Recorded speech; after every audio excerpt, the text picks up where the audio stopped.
l'état des connaissances scientifiques a pu permettre d'établir que l'information génétique est fixée au moment de la fécondation, mais il est devenu politiquement incorrect de dire que l'embryon est un être humain dès sa fécondation, enfin dès sa conception. Et en ce sens, le credo « Mon corps, mon choix » est une négation de la réalité des deux corps distincts de la mère et de l'enfant, et également une remise en cause du corps de la mère comme protection naturelle et juridique de l'embryon in utero.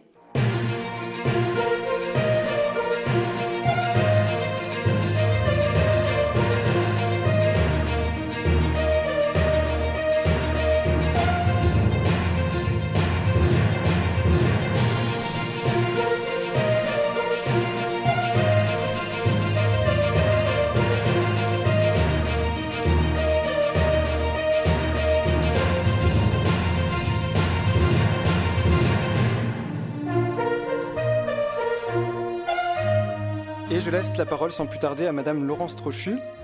Laurence Trochu, vous êtes enseignante en philosophie, vous êtes mariée et mère de 6 enfants et vous présidez le mouvement conservateur. Et c'est en tant que présidente de ce mouvement politique que vous allez aborder de front cette question de l'avortement sans avoir peur de briser un tabou. Madame Trochu, vous avez la parole. Merci Nicolas. Mes remerciements aussi à ceux qui ont organisé ce colloque et qui l'ont conçu comme un espace de liberté de parole, précisément parce que il y a quelque chose qui me frappe quand on parle de l'avortement en France.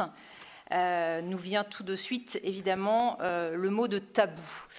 Parler d'avortement, penser même la réalité de l'avortement est devenu impossible parce qu'on est dès lors suspect et suspecté de remettre en cause cette loi sacrée de 1975.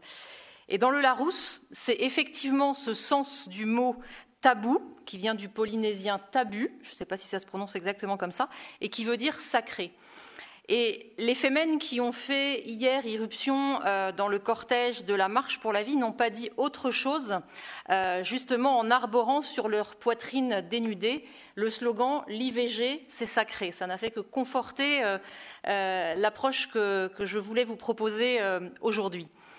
Parce que si on a le droit de parler de l'avortement, c'est uniquement pour le conforter, pour le protéger davantage, alors même que son accès en France n'est pas menacé. Comme s'il fallait protéger la loi Veil de 1975, qui en moins de 50 ans est passée d'une loi de dépénalisation à une liberté fondamentale, sanctuarisée par un délit d'entrave à l'avortement. Alors nous avons tous bien compris, je pense, la genèse de l'actuel débat directement importé des États-Unis. Et c'est là, précisément, qu'est le paradoxe, parce que si les discussions sur l'avortement ont ressurgi aux États-Unis, c'est sans doute parce qu'elles n'avaient jamais vraiment cessé d'avoir lieu. Outre-Atlantique, on peut être pro-choice ou pro-life, et surtout on peut le dire, de la même manière qu'on peut affirmer préférer Pepsi à Cola ou les Patriots aux Steelers. Et en France, en revanche, l'avortement est un impensé de la démocratie. Autrement dit, il n'entre pas dans le champ rationnel du débat, si ce n'est pour être hystérisé. C'est ce qu'avait bien compris Pierre Simon, qui est un des fondateurs du planning familial, qui est l'auteur aussi d'un ouvrage de la vie avant toute chose, paru en 1979 et que je vais citer en introduction. Le moyen, nous dit-il, poser le principe que la vie est un matériau, au sens écologique du terme, et qu'il nous appartient de le gérer. Là est l'idée motrice, mais on ne mobilise pas les foules sans les concerner plus fondamentalement. L'arme absolue qui apporte le soutien populaire, c'est le viscéral.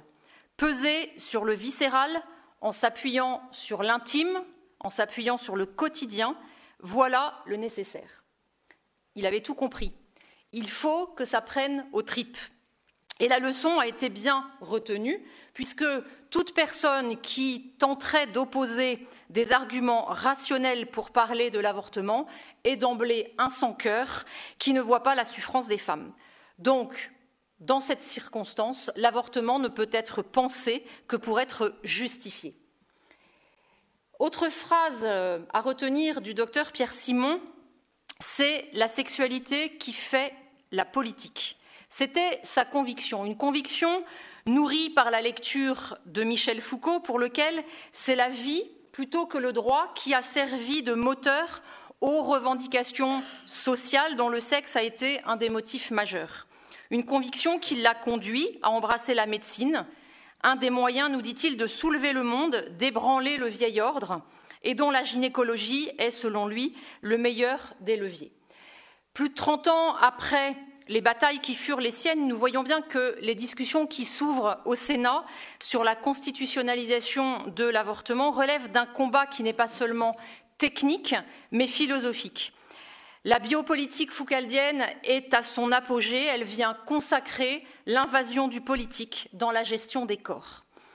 Mais comment cela est-il possible ? Je dirais tout d'abord qu'il y a un mensonge des mots.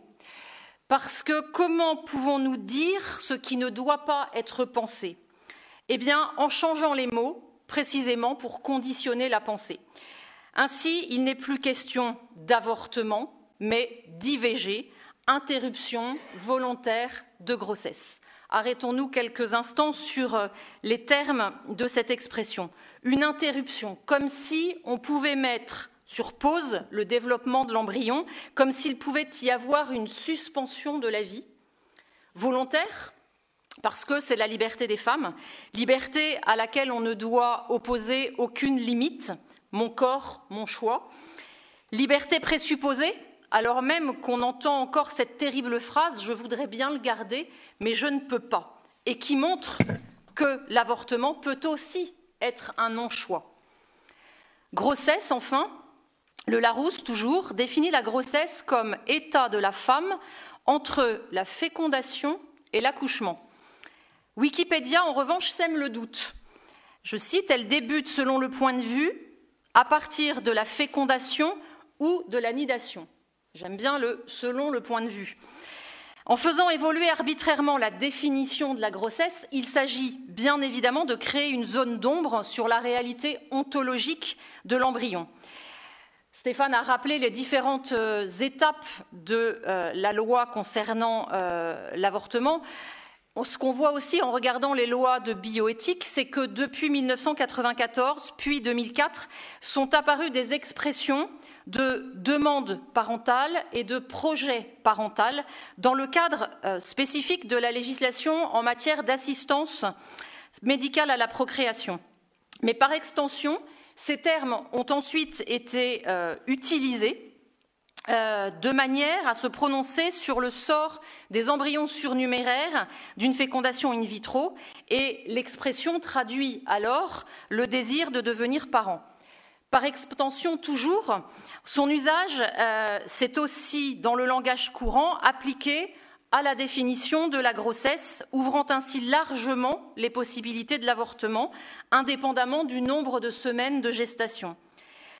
Et là, il y a quelque chose d'assez étonnant parce que l'état des connaissances scientifiques a pu permettre d'établir que l'information génétique est fixée au moment de la fécondation, mais il est devenu politiquement incorrect de dire que l'embryon est un être humain dès sa fécondation, enfin dès sa conception.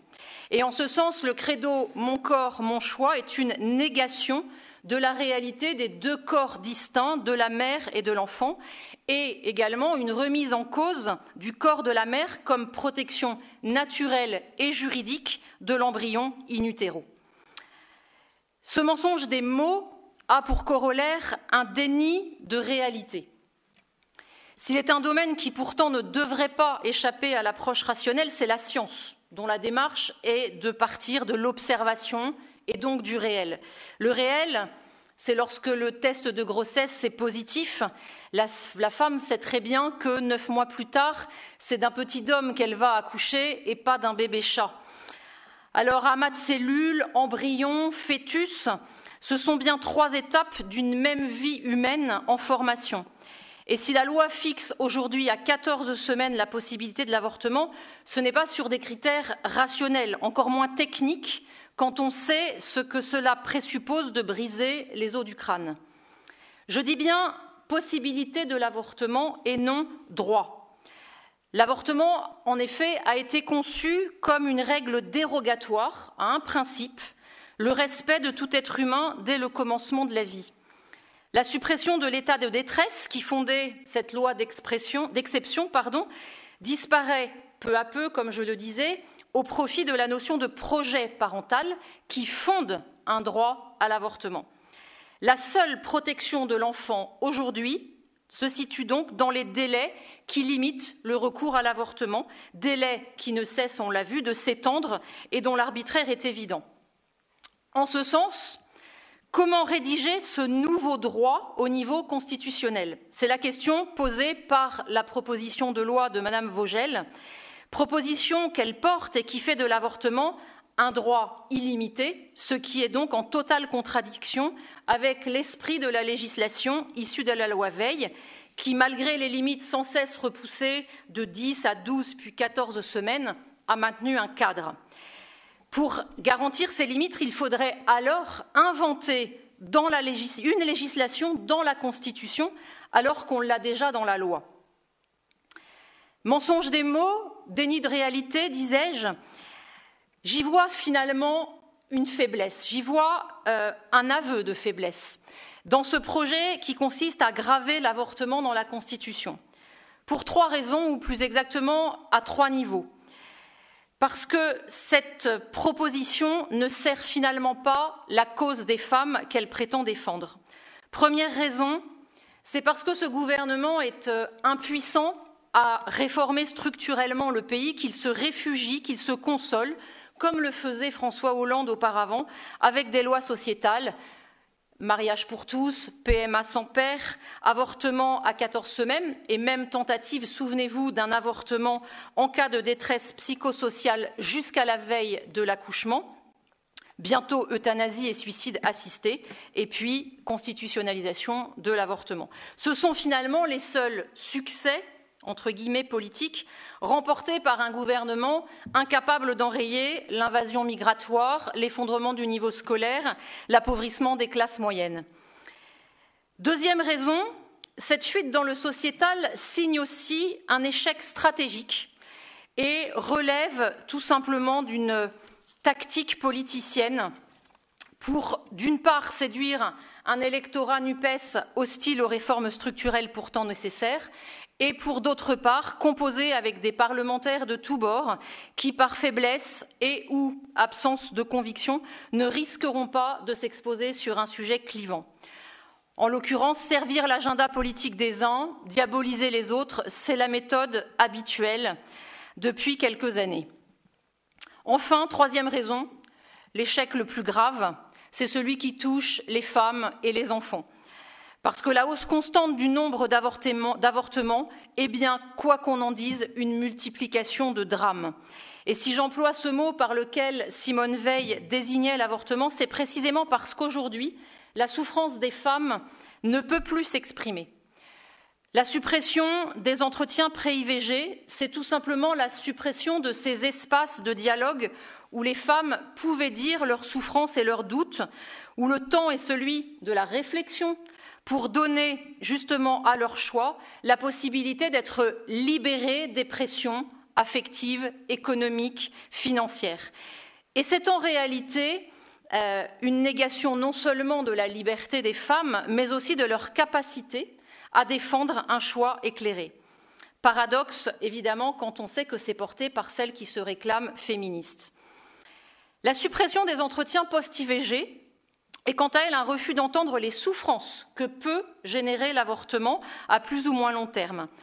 Mais ce n'est pas en empêchant les mots qu'on note la douleur, les regrets et la tristesse quand ils s'imposent à nous. Cette proposition de loi, elle signe donc un échec de la solidarité et de la fraternité. En 2020, les données sur l'avortement ont été examinées à la lumière des données fiscales, révélant une corrélation nette entre niveau de vie et recours à l'avortement. L'adresse publie dans un rapport interruption volontaire de grossesse une hausse confirmée en 2019, une étude qui montre que les femmes aux revenus les plus faibles ont davantage recours à l'avortement que les autres.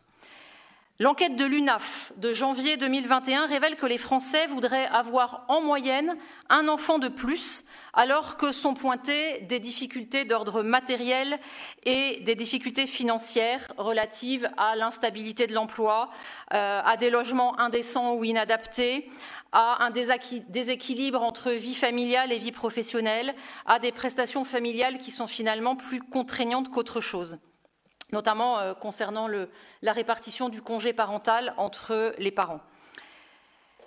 Le lien entre avortement et violence conjugale est peu analysé, alors que pour 40% des 200 000 femmes concernées chaque année par les violences du conjoint, celles-ci ont débuté lors de la première grossesse. Il y avait un reportage sur France 3 qui avait été fait justement sur la grossesse comme moment clé pour détecter les violences conjugales.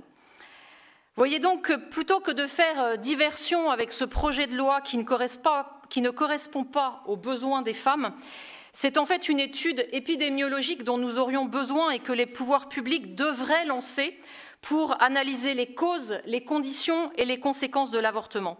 C'est aussi une politique de prévention et d'accompagnement que les parlementaires pourraient initier, incluant la délivrance d'une information complète sur les aides et droits spécifiques des femmes enceintes, la revalorisation d'une politique familiale devenue une politique sociale parmi d'autres, la revalorisation aussi d'une politique du logement, mais aussi la formation des personnels de santé et des acteurs sociaux à la détection des pressions qui s'exercent sur les femmes enceintes. Parce qu'il n'est pas possible d'entendre encore aujourd'hui en France, en 2023, je voudrais bien le garder, mais je ne peux pas. Merci de votre attention.